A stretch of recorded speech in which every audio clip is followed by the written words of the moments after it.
ఒక సాంప్రదాయాన్ని తీసుకొని వచ్చినాం. అది దాదాపు 2 సంవత్సరాలు అత్యద్భుతంగా మొత్తం దేశంలో ఉన్న హిందువులంతా కూడా ఎంతో గొప్ప నిర్ణయం తీసుకున్నారు. మఠాధిపతులు దాదాపు 23 మంది వాళ్ళ ఆశీర్వాదంతో తీసుకున్నటువంటి ఈ నిర్ణయం పట్ల అందరూ హర్షించటమే కాకుండా మాకందరికీ కూడా ఈ దర్శనం కల్పించినారు అని వేణోళ్ల పొగిడిన సంగతి అందరికీ తెలిసింది. కూటమి ప్రభుత్వం అధికారంలోకి వచ్చిన తరువాత ఈ క్యూ లైన్లలో ఎస్ఎస్డి పాసుల్ని ఇచ్చేటువంటి కార్యక్రమంలో భాగంగా 8/1/2025 తారీఖున తిరుపతిలో ఉన్న రామానాయుడు మున్సిపల్ హై స్కూల్ దగ్గర ఉన్న పార్కులో ఉన్న గేటును తెరవటం మూలంగా అత్యంత దయనీయమైనటువంటి స్థితిలో జరిగిన మ్యాన్మేడ్ తొక్కిసలాటలో 6 మంది భక్తులు తమ ప్రాణాలని కోల్పోవటం జరిగింది. 50 మంది పైగా భక్తులు తీవ్రంగా గాయపడడం జరిగింది. దీని మీద ప్రపంచవ్యాప్తంగా ఉన్న హిందువుల అందరి ఆగ్రహావేశాలను చవిచూసినటువంటి ప్రభుత్వం కంటితుడుపు చర్య కోసమని ఒక జ్యుడిషియల్ కమిషన్ను వేసింది. ఈ జ్యుడిషియల్ కమిషన్ను వేయటానికి పూర్వం 9వ తారీఖున జనవరి నెల చంద్రబాబు నాయుడు గారు గౌరవ ముఖ్యమంత్రి ఆ రామానాయుడు పార్కు ఈ రెండింటినీ సందర్శించి అక్కడున్నటువంటి కలెక్టర్ గారి మీద, ఎస్పీ గారి మీద, సివిఎస్ఓ గారి మీద, ఈఓ గారి మీద పెద్ద ఎత్తున రంకెలు వేసే అంతగా వాళ్ల మీద కోపగించుకోవటం జరిగింది. ఆ మాత్రం మీకు బాధ్యత లేదా, ఆ మాత్రం మీరు పట్టించుకోరా, అది ఇదని అంటే చంద్రబాబు గారు చాలా తీవ్రమైనటువంటి నిర్ణయం తీసుకోబోతున్నారు అనేటువంటి ఒక భ్రమను కల్పించినారు ఆ 7-8 నిమిషాల పాటు. తరువాత ఆయన ఈ జ్యుడిషియల్ కమిషన్ను ఏర్పాటు చేయటం జరిగింది. ఈ సందర్భంగానే పొద్దున చంద్రబాబు నాయుడు గారికి వచ్చారు, మధ్యాహ్నం గౌరవ పవన్ కళ్యాణ్ గారు కూడా వచ్చి ఈఓ చైర్మన్ల మధ్యన ఏమాత్రము కూడా పొంతన కుదరటం లేదు, వాళ్ల మధ్యన అవగాహన రాహిత్యం ఉన్నది, దీనికి వెంటనే మీరు క్షమాపణలు చెప్పాలి జరిగినటువంటి దానికి మొత్తం అని ఈ రకంగా చెబితే తప్ప దీనికి మరొక గత్యంతరం లేదు అని చెప్పి నేను చెప్తున్నాను క్షమాపణలని ఆయన క్షమాపణలు కూడా చెప్పినాడు. సరే, దానికి చైర్మన్ గారు ఆయన చెప్తే నేను ఎందుకు చెప్పాలి క్షమాపణలు అని నసిగి ఆ తర్వాత ఆయన కూడా సన్నగా నొసిగినారు నేను క్షమాపణలు అన్నట్టుగా. సరే, ఇది ఈ తతంగమంతా అయిన తర్వాత ఈ ముఖ్యమంత్రి గారు వేసినటువంటి ఈ జ్యుడిషియల్ కమిషన్ కు ఒక 4-5 రోజుల ముందే అక్కడున్నటువంటి ఆ డైరీ ఫామ్ అధికారి హర్నాథరెడ్డిని, ఆ క్రైమ్ డిఎస్పీ రమణ కుమార్ని ఇద్దరిని సస్పెండ్ చేసి ఎస్పీ సుబ్బరాయుడు గారిని, జేఈఓ గౌతమి గారిని ఇద్దరిని కూడా, అలాగే డిఎస్పీ ఎస్పీ జేఈఓ గౌతమిని ఇద్దరిని కూడా ట్రాన్స్ఫర్ చేయటం జరిగింది. వీళ్లే బాధ్యులు హర్నాథరెడ్డి, రమణ కుమార్ అని చాలా గట్టిగా వార్నింగ్ ఇస్తూ వాళ్ళని ఇద్దరిని కూడా సస్పెండ్ చేయటం జరిగింది. ఆ తర్వాతనే ఈ కమిషన్ వేసినారు. ఆయన వేసిన తరువాత ఈ కమిషన్ నిర్వహణ ఎలా ఉంది అంటే చంద్రబాబు గారు ముందే నిర్ణయించుకొని ఈ రకంగా మీరు కమిషన్ రిపోర్టు ఇవ్వాలని చాలా ప్లాన్డ్ గా గవర్నమెంట్ నుంచి కమిషన్ కు రిపోర్ట్ ఇచ్చి ఈ రకంగా ఇవ్వండి అని 6-7 నెలలు దాన్ని చాలా మందితో విచారించినట్టుగా, సాక్షుల్ని విచారించినట్టుగా, చనిపోయిన వారి బంధువులని, ప్రత్యక్ష సాక్షులని కలిసినట్టుగా, తమకు కావలసినటువంటి వాళ్లతోనే సాక్ష్యం ఇప్పించుకున్నట్టుగా ఈ రోజున చాలా స్పష్టంగా అర్థమైపోయింది. హరినాథ్ రెడ్డిని, రమణ కుమార్ అనేటువంటి మేకల్ని బలిచ్చినారు. నిన్న కేబినెట్ లో ఒక నిర్ణయం తీసుకున్నాడు, వీళ్ళిద్దరి మీద క్రిమినల్ కేసులకు ఆదేశిస్తున్నామని ముఖ్యమంత్రి గారు కేబినెట్ సమావేశంలో. మేకల్ని బలిచ్చినారు, అసలు నిందితుల్ని వదిలేసినారు. ఉద్దేశ్యపూర్వకంగానే ఈ కమిషన్ కంటి తుడుపు చర్యగా ఇంత భయానకమైనటువంటి చర్య జరిగితే ఒత్తిళ్లలో 6 మంది చచ్చిపోయి 50 మందికి పైగా గాయపడితే నిష్పాక్షికమైనటువంటి విచారణ జరిపించాల్సింది పోయి పాక్షిక విచారణ జరిపించి ఆ ఇద్దరి మీద ఉన్నటువంటి కోపాన్ని, ముఖ్యంగా హరినాథ్ రెడ్డి మీద ఉన్నటువంటి కోపాన్ని, ఆ హరినాథ్ రెడ్డి అనే వ్యక్తి వైసీపీకి ఏదో కొమ్ము కాస్తున్నాడని గత 5 నెలలుగా చంద్రబాబు నాయుడు గారికి సంబంధించినటువంటి వాళ్ళందరూ కూడా ఓదరగొట్టినటువంటి ప్రచారం కూడా మనకందరికీ కూడా తెలుసు. అలా ఆ రమణ కుమార్ని, హరినాథ్ రెడ్డిని ఇద్దరిని కూడా బాధ్యులు దీనికేనని ఆ కమిషన్ ద్వారా చెప్పించి వాళ్ల మీద చర్య తీసుకోమని ఇచ్చేటువంటి దానిని వైసీపీ, మా పార్టీ తీవ్రంగా వ్యతిరేకిస్తున్నది. ఇది దురుద్దేశపూర్వకమైనటువంటి జ్యుడిషియల్ కమిషన్ ఇచ్చినటువంటి రిపోర్టుగా మా పార్టీ భావిస్తున్నది. అది పచ్చి నిజం కూడా. చంద్రబాబు నాయుడు గారు ఈ రాష్ట్రంలో కొన్ని పదుల విజిలెన్స్ ఎంక్వైరీలు వేయటం జరిగింది మా పార్టీకి సంబంధించినటువంటి నాయకుల మీద. మేమేదో తప్పుడు పనులు చేశామని, మా నాయకులు అవినీతి చేశామనేటువంటి వాటి మీదంతా కూడా ఇచ్చినటువంటి నివేదికలు ఈ విజిలెన్స్ ఎంక్వైరీలు. దీన్ని బట్టి చూస్తే ఈ జ్యుడిషియల్ కమిషన్ ఏదైతే ఈ తొక్కిసలాటలో ఇచ్చిన రిపోర్టును చూస్తే ఇది ఒక కేస్ స్టడీ.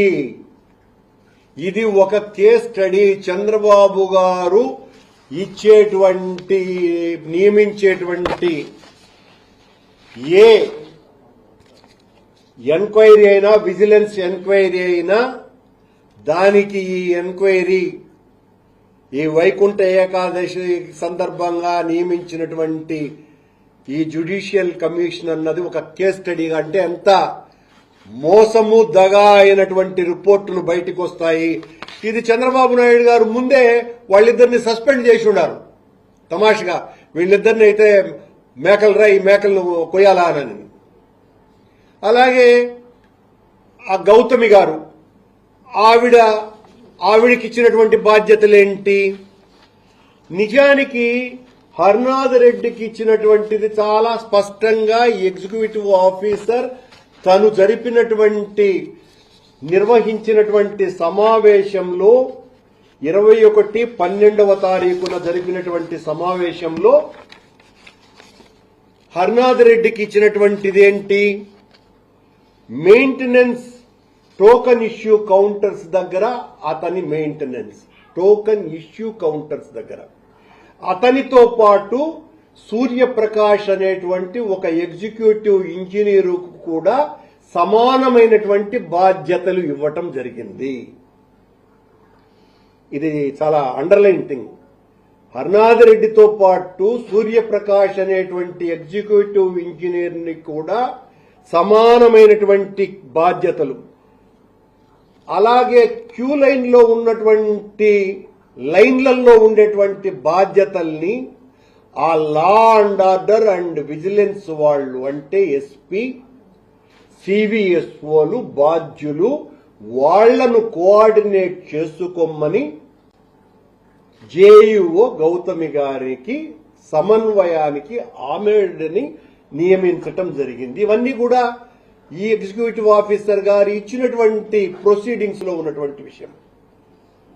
అంటే లా అండ్ ఆర్డర్ చూడాల్సినటువంటి బాధ్యత సంబంధిత ఎస్పీది, సివిఎస్ఓది అని ఆయన ఇచ్చినటువంటి ప్రొసీడింగ్స్ లోనే ఉన్నది. అంటే అక్కడ బాధ్యత నిర్వహించవలసింది ఎవరండి? కానీ లోపల క్యూ లైన్లలోకి ఎంటర్ కానివ్వకుండా మా హయాంలో, ఈ సందర్భంగా ఇది కూడా చెప్పాలి, మేము రేపు మధ్యాహ్నం 2 గంటల నుంచి క్యూ లైన్లను ఓపెన్ చేస్తామని ఆ 2 సంవత్సరాలు మీరు స్పష్టంగా అది మేము అనౌన్స్ చేసినటువంటి విషయాలు కూడా మీరు చూడొచ్చు. మేము ఇస్తాము అని చెప్పి రాత్రికి ముందు రోజు రాత్రే 8 గంటలకే క్యూ లైన్లలో టోకన్లు ఇవ్వటం జరిగింది.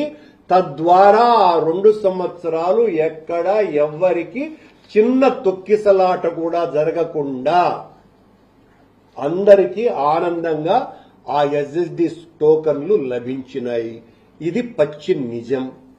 కానీ మీరు చేసినటువంటిది ఏంది? మీ ప్రొసీడింగ్స్ లోనే జనవరి 10, 11, 12వ తేదీలకు మాత్రమే ఆ మొదటి 2 రోజులు టోకన్లు ఇస్తామని చెప్పినారు. ఆ తరువాత పరిస్థితిని చూసి మిగతా 7 రోజులకు టోకన్లు ఇస్తామని ప్రొసీడింగ్స్ లో కూడా చెప్పినారు. ఇవన్నీ కూడా అన్ని కూడా ఓపెన్ గా ఉన్నాయి. అంటే తప్పెవరిది? దాని వలన 10, 12 తేదీలకే మనకు దర్శనం అయిపోతుందేమో అన్నటువంటి ఆందోళనలో ఆ ఆందోళనకు అధికారులు కారణభూతులైనారు.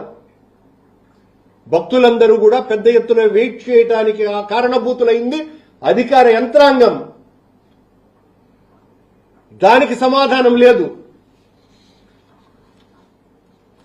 దీనికి సంబంధించి 2014లో ఒక చిన్న ఇన్సిడెంట్ జరిగినప్పుడు ఆనాటి సీనియర్ అధికారి అయినటువంటి ఐఏఎస్ అధికారి చందనా ఖాన్ గారు ఈ చంద్రబాబు గారి గవర్నమెంట్ లోనే ఒక ఎంక్వైరీ కమిటీకి వచ్చి ఆవిడ ఈఓనే ఏ రకమైనటువంటి ముఖ్యమైన ఫెస్టివల్స్ కు సంబంధించినటువంటి తొక్కిసలాటలు ఏవి జరగకుండా ఉండటానికి ప్రధాన భూమిక బాధ్యత వహించవలసినటువంటి వ్యక్తి ఎగ్జిక్యూటివ్ ఆఫీసరేనని చాలా స్పష్టంగా తన నివేదికలో కూడా ఆవిడ గవర్నమెంట్ కు తెలుపటం కూడా జరిగింది.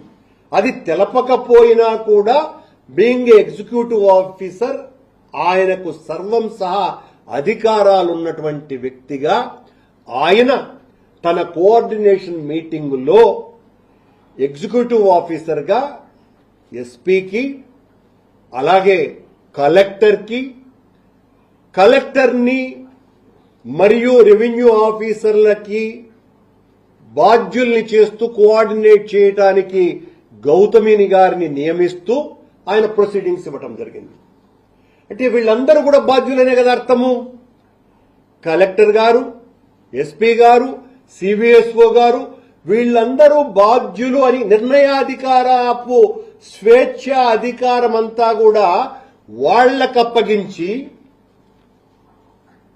అక్కడ ఎస్ఎస్డి ఇచ్చేటువంటి టోకన్లు ఇచ్చేటువంటి కౌంటర్ల దగ్గర మాత్రమే బాధ్యతలు అప్పగించినటువంటి హరినాథరెడ్డి మీద సస్పెన్షన్, ఈ రోజున క్రిమినల్ చర్యలు ఎలా తీసుకుంటారు?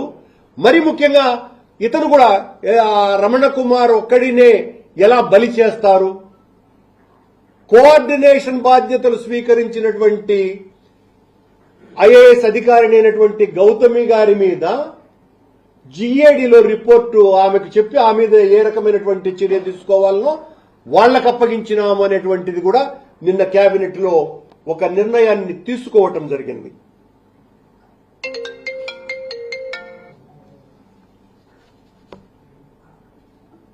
అసలు క్యూ లైన్లలోకి భక్తులను వదలకుండా క్యూ లైన్ల ముందర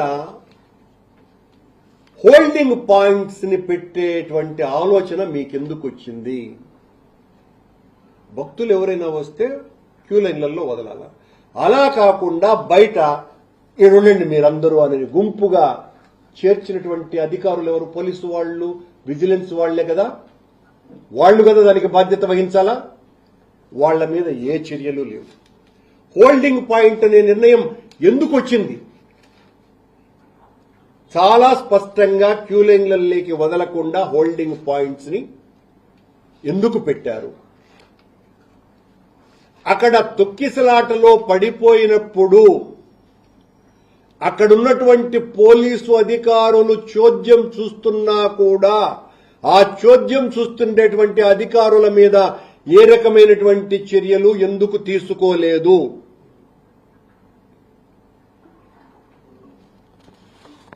చంద్రబాబు నాయుడు గారు ఈ అన్నింటినీ కూడా మర్చిపోయి ఆ 10 రోజుల దర్శనమేంది అంటే వైఎస్ఆర్ కాంగ్రెస్ పార్టీ జగన్మోహన్ రెడ్డి గారు ఏ నిర్ణయం తీసుకున్నా కూడా వెంటనే దాని మీద కొండంత బండ ఒకటేసేయాల. ఎంత అన్యాయము, అక్రమమైనటువంటి నిర్ణయము, దౌర్జన్యమైన దానికి మళ్ళా దౌర్జన్యము, అక్రమము, అన్యాయము ఇన్ని రకాలైన పదాలు కూడా వాడతాడు ఆయన. దానికి అన్యాయానికి అక్రమానికి ఏమి సంబంధము? ఒకవేళ ఏదనంటే తప్పుడు నిర్ణయం అనేటువంటి మాట మాట్లాడకుండా ఈ మాటలు ప్రయోగించి 10 రోజుల నిర్ణయం చాలా తప్పుడుది అని అన్నాడు. మా కాలంలో మరి ఆ 10 రోజుల నిర్ణయం అత్యద్భుతంగా మేము నిర్వహించినామే, మీరెందుకు నిర్వహించలేకపోయినారు?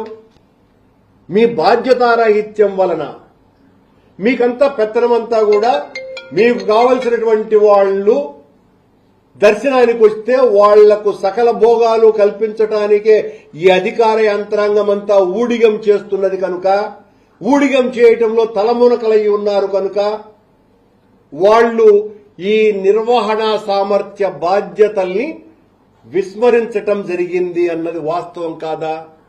అదే వాస్తవం.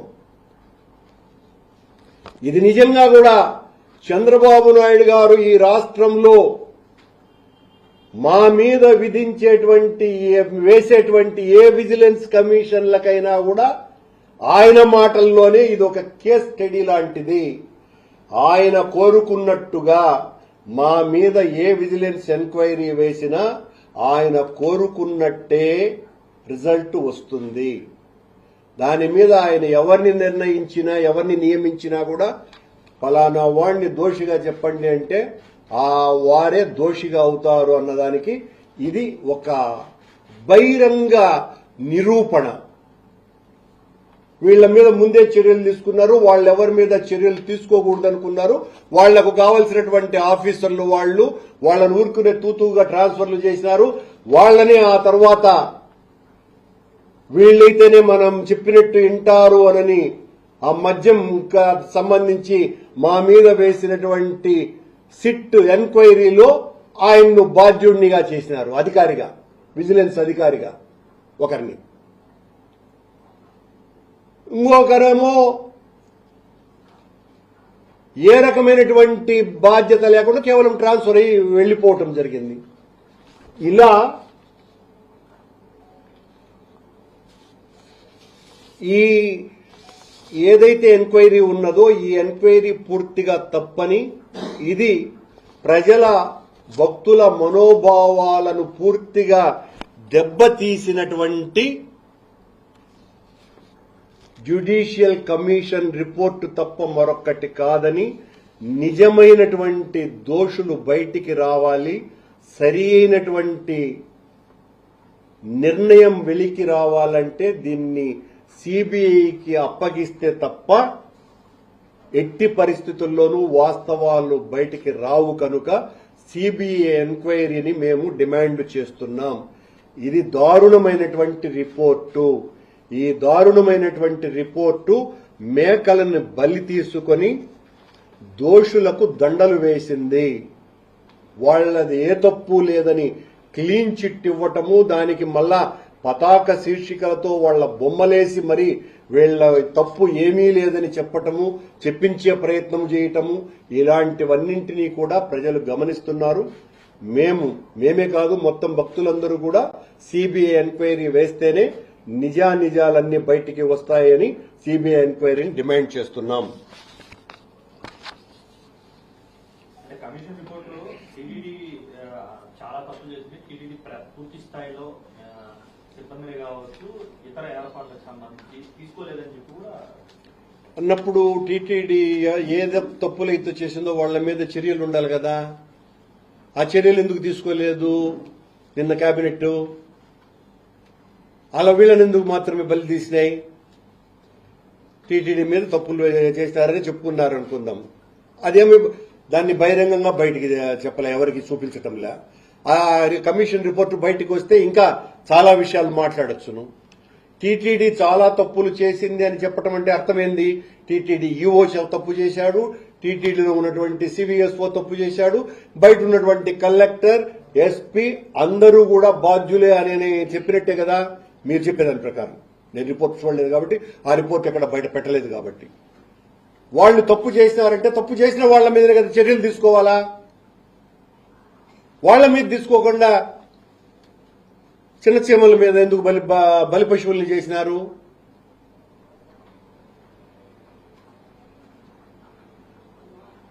వైకుంఠ ఏకాదశి ద్వారా 2 రోజులకి పరిమితం చేస్తే భవిష్యత్తులో దానిపైన పోరాటం కాదు, నిర్వహణ సామర్థ్యాన్ని గాలి కొదిలేసి నిర్వహణ మా వల్ల కాదు అని చేతులెత్తేసి అసమర్థులుగా మమ్మల్ని మేము ప్రకటించుకొని ఆ 10 రోజులది వద్దు అని చెప్పటం తప్ప మరొకట్లేదు. అందులో 10 రోజులు అత్యద్భుతంగా నిర్వహించినటువంటి ఆనాటి పాలక మండలి కావచ్చును, అధికారులు కావచ్చును, దాన్ని ఆదర్శంగా తీసుకొని 1,00,000 మందికి పైగా అవకాశాన్ని, 10 లక్షల మందికి పైగా ఆ అవకాశాన్ని కల్పించినటువంటి ఆ గొప్ప నిర్ణయాన్ని వ్యతిరేకించడం అంటే మొత్తం హిందువులందరూ కూడా తీవ్రంగా వ్యతిరేకిస్తారు దాన్ని. అందుకే చెప్తున్నాను, మేము అన్ని లక్షల మందికి ఆ దర్శన సౌభాగ్యం కల్పించినాం, ప్రజలు ఆనందించినారు. అదే మా నిర్ణయం కూడా కాదు సుమా. 23 మంది పీఠాధిపతులు వాళ్లు తమ స్వహస్తాలతో సంతకాలు చేసి ఈ నిర్ణయం చేయటం చాలా మంచిది అని వాళ్లు చెప్పిన తరువాత తీసుకున్నటువంటి నిర్ణయం 10 రోజుల వైకుంఠ ద్వార దర్శనం. మరి ఈరోజు పీఠాధిపతుల ఆలోచనని కాలికి తొక్కి పడేస్తారా కూటమి ప్రభుత్వం? అది వాళ్లు తెలుసుకోవాల్సినటువంటి విషయం. వాళ్లు తేల్చుకున్న తర్వాత మాట్లాడతాం.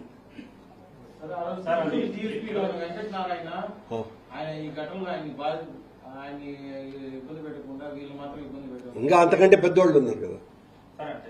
20-30 ఏళ్ల క్రితం నాటి మీ భూములకు సంబంధించి కూడా అవి దోచుకున్నారంటూ కూడా మీ మీద ఆరోపణలు వచ్చాయి.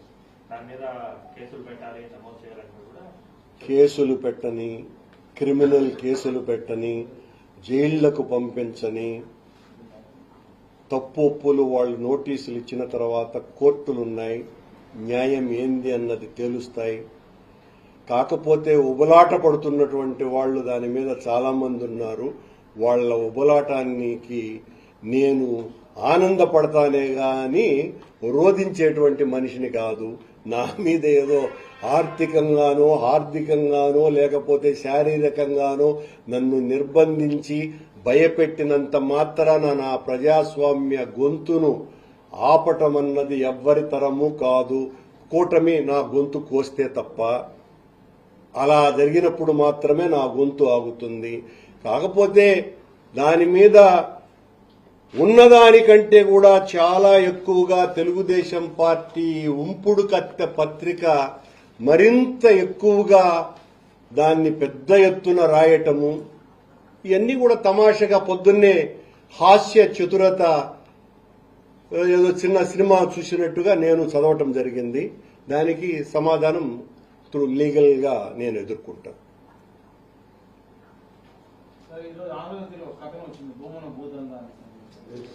నేను చెప్పింది నీకు అర్థం కానట్టుగా ఉంది.